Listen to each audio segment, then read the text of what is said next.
Is this some kind of joke? Commander Zivak squinted at the hologram, his tendrils twitching with confusion. You're telling me humans were the first warriors of the galaxy? The council chamber buzzed with disbelief. Around the grand circular table sat representatives from 15 of the galaxy's most advanced species, each staring intently at the small hologram of a human soldier in ancient armor. A faint red dust swirled around the figure, making its hardened expression appear almost menacing. The scientist beside Zivak cleared his throat, adjusting his spectacles with one of his claws. There's no mistake, Commander. According to the evidence, humans were the originators of interstellar combat strategy. They developed warfare independently on their home world for thousands of years before contacting another species. They fought each other endlessly. Murmurs erupted across the room as alien delegates exchanged uneasy glances. The idea was absurd. Humans were the last race admitted to the galactic Concord, a backward species barely emerging from their solar system, while the rest of the galaxy explored nebulas and built Dyson spheres. Salvax struggled to keep his voice steady, though the gaze of the hologram seemed to pierce him. And what of their technology? Surely this history of conflict didn't yield progress. The scientist gestured, and a new image materialized above the table, a battlefield from Earth's distant past. Crude explosives, metal weapons, and war machines littered the scarred land. Yet beneath the destruction, the foundations of sophisticated strategy gleamed. On the contrary, the scientist replied, humanity's technological advances were driven by conflict. From throwing sharpened sticks to crafting machines capable of destroying entire cities, each leap was motivated by warfare. They achieved this in just a few thousand cycles. A voice cut through the room, harsh and skeptical. If humans were so powerful, growled Yarak, the Zarnak representative, his spiny head trembling with disdain, why didn't they dominate the galaxy eons ago? Why were they confined to their planet for so long? The scientist hesitated. They were isolated. By the time they reached the stars, we were already here. He paused, his expression darkening. But there is something else, a tale from their culture that persists even now. They call it sleeping dragons. A chill swept through the chamber, though no one could say why. Salvax's scales tightened. Explain this sleeping dragon. The scientist gauged the room before speaking. It's a belief rooted in their history, the idea that power need not be displayed constantly. Humans are patient, but their history shows a ferocity that remains dormant until provoked. They liken themselves to coiled predators, striking only when necessary. Zivak tapped a claw on the table, his tone exasperated. So let me get this straight. They fought among themselves for millennia, wasted resources, and developed technology for destruction, and yet claimed to be peaceful. The scientist nodded. Yes, their records show restraint. While their wars were devastating, they often ended through negotiation and compromise. Humanity has long balanced warfare with diplomacy, perhaps out of necessity, given their history of internal conflict before meeting any of us. Yarak sneered, his bony teeth glinting. So they're deadly pacifists. Not pacifists, the scientist corrected. Something more controlled. A balance we don't see in other species, perhaps because they never had to achieve it. Until recently, humans had no one to fight but themselves. A new hologram flickered to life, a human soldier in modern armor. Sleek and imposing, the helmet visor reflected the room's dim light. Symbols of past battles adorned the chest plate, evidence of traditions passed down through centuries. Zivak frowned, his gaze fixed on the soldier. Why are we seeing this now? The scientist shut off the hologram, leaving the chamber in silence. His voice turned grave. Because we've been monitoring them. We thought we could influence or control their integration into the galactic Concord by limiting their exposure to other worlds and assigning them to non-combat roles. Salvax's eyes narrowed. Are you suggesting they've discovered this? The scientist nodded. Yes, and now we suspect they may retaliate. A low hum spread through the room as the weight of his words sank in. Retaliation, a concept nearly alien among species accustomed to resolving disputes through diplomacy, trade, or arbitration. Yet the evidence suggested humanity was capable of it. They might retaliate against us. Salvax's voice betrayed a hint of doubt. Like many others, he had considered humanity a minor species, hardly worth the resources spent on their integration. The scientist looked down. They're no longer confined to Earth. Their ships are crude but effective. Their soldiers are highly skilled, and they possess a resilience we never anticipated. Commander Zivak scoffed, trying to mask his unease. Resilient? How? The scientist activated one final image, a recent recording. Captured by a cloaked scout on Earth, the footage revealed a war zone where human soldiers moved with precise coordination. Amid explosions and gunfire, their communication was reduced to whispers, hand signals, and silent gestures. When one soldier fell, another immediately helped him up, and they continued their mission seamlessly. The council watched, unsettled as a wounded soldier limped away from an explosion, determination etched into his every movement. They appear to draw strength from adversity rather than succumb to it, one delegate muttered, visibly uneasy. Zalek shifted uncomfortably. Why do we fear them, he asked, almost to himself. The scientist's tone was grim. Because we underestimated them, Commander. We assumed they were simply latecomers, but in reality they've been preparing for conflict for far longer than we've existed. Pain, loss, and sacrifice, they've endured it all as part of their evolution. Yarok's sharp laughter cut through the tense atmosphere. So they've endured hardships.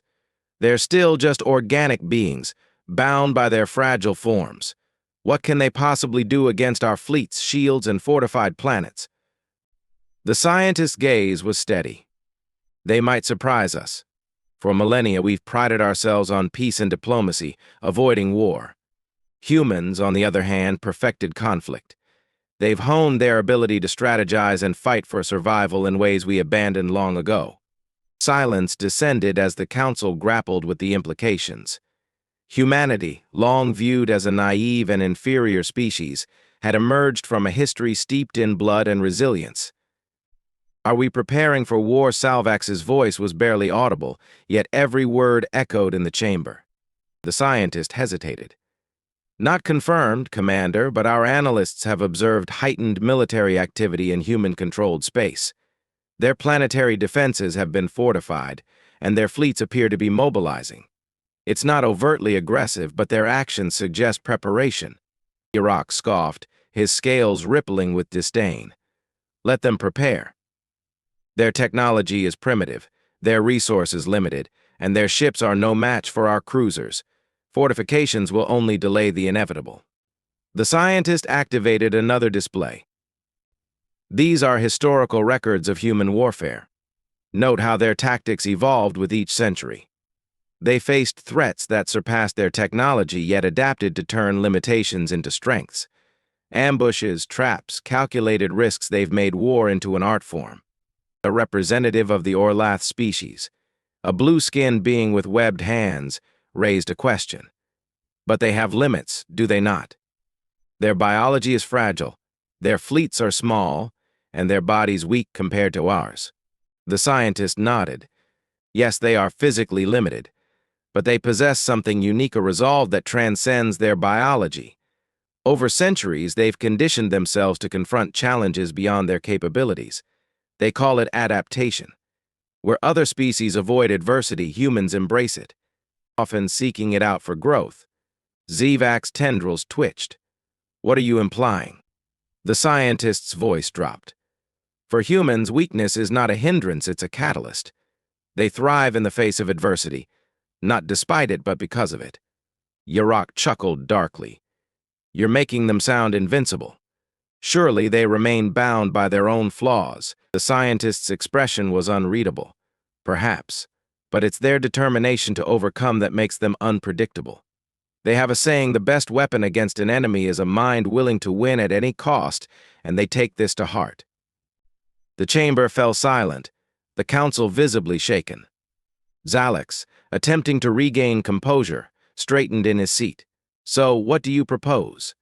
If they are as capable as you claim, how should the Concord respond? The scientist chose his words carefully. Isolation may no longer be effective. We need to consider negotiation to ease their suspicions. However, if their history is any indication, words alone won't suffice. They value actions and displays of strength. Anything less may be interpreted as weakness or provocation to resist. Zalix's claws dug into the table as the unsettling truth settled in. Humans valued strength and resilience, appearing defiant even in the face of overwhelming odds. Yurok sneered. So, you're suggesting we appease them? Fear their small, primitive fleet and laughable defenses. The scientist met his gaze steadily. I'm suggesting we calculate the cost of underestimating them. We assumed they were peaceful. We assumed they wouldn't retaliate. We assumed he let the statement hang, the weight of their collective misjudgment heavy in the air. Another hologram activated, displaying surveillance of human soldiers training in a barren, hostile environment, a stark reminder of their relentless drive to overcome. The scout's recording revealed humans training under conditions no other species would willingly endure. Soldiers ran drills wearing minimal protective gear, braving scorching heat and freezing winds. For most species, such environments would be deemed uninhabitable, even cruel. The Orlith representative's blue skin paled visibly. "This is how they train their soldiers," he asked, his voice faint. Yes, the scientist confirmed. And not just their soldiers, civilians, too. They call it preparation. Humanity has entire cultures and traditions centered around survival in the most extreme conditions. Their warriors are not bred, they are forged through trials, chosen from their own people. Yurok shifted uneasily, his scaled hide betraying his discomfort. But why? Surely there are more efficient ways to train. The scientist offered a resigned smile. Humans believe strength is born from hardship. Their history is a testament to this: plagues, famine, natural disasters, wars. Each time they endured, adapted, and emerged stronger. Zivak looked around the table, his tone heavy with urgency. How do we proceed? Waiting isn't an option. The scientist's gaze swept across the council. We must acknowledge their strength and offer respect.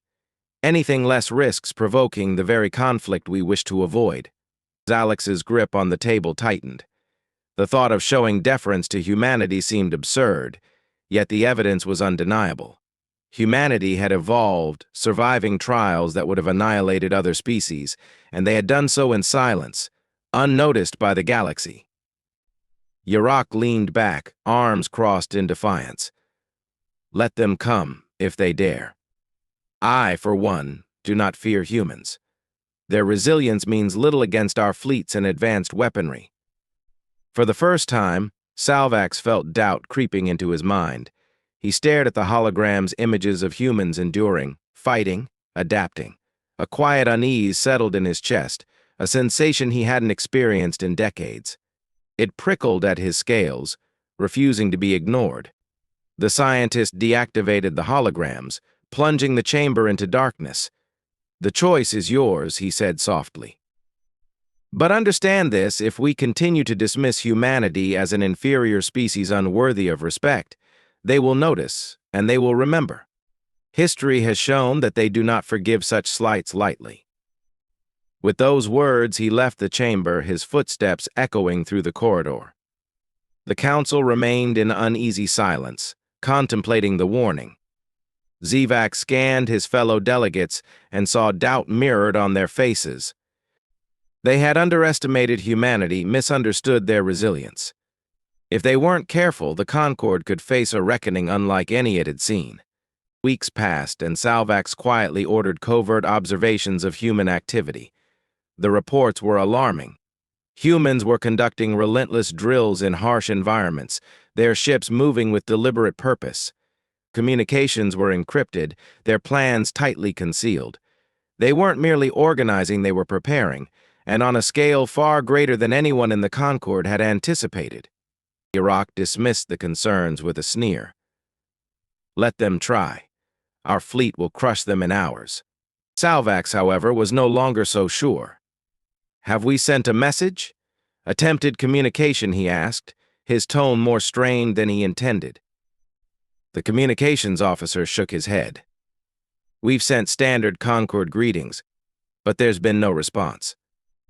Then we'll meet them with firepower, Yarok snarled. Wait, Zivak's voice cut through the clamor.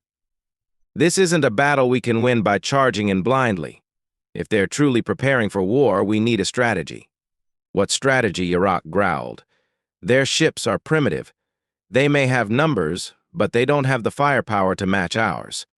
The council murmured in agreement, but Zivak felt the weight of the moment.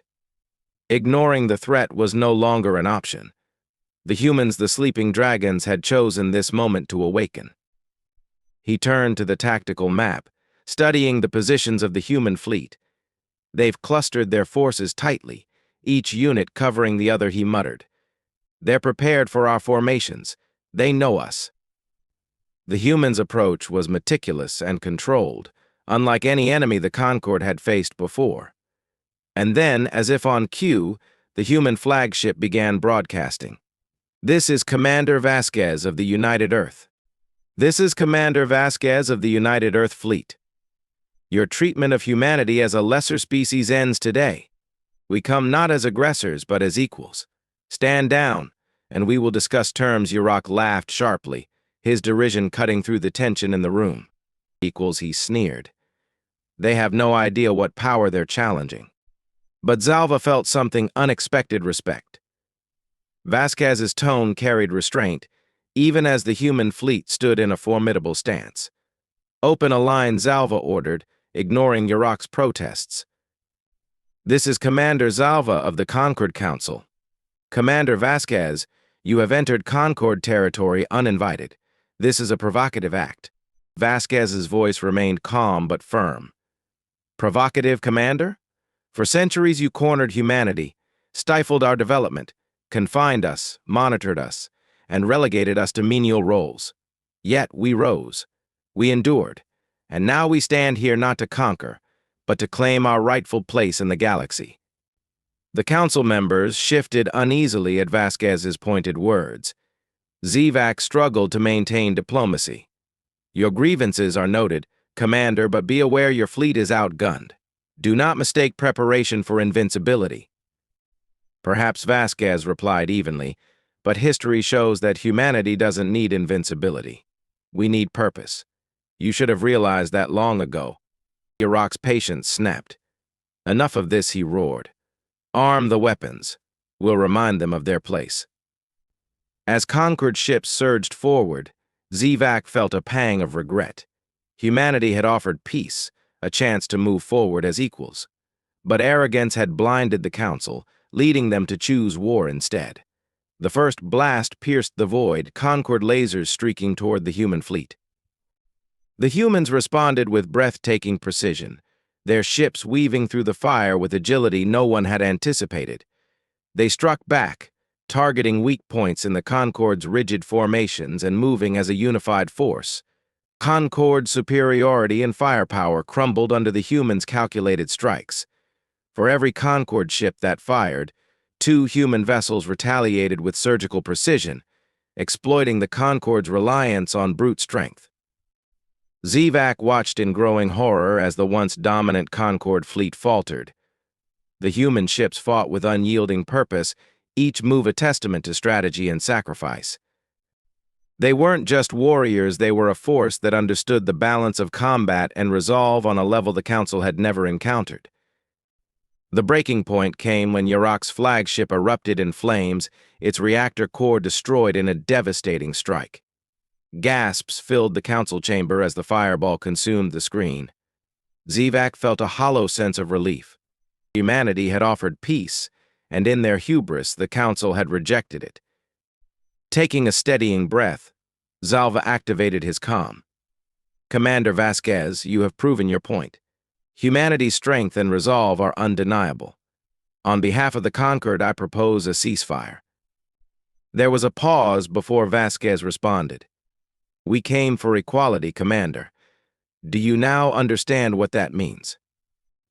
Yes, Zivak replied solemnly. Humanity has earned its place among us. Let us begin anew not as conquerors or subordinates, but as allies.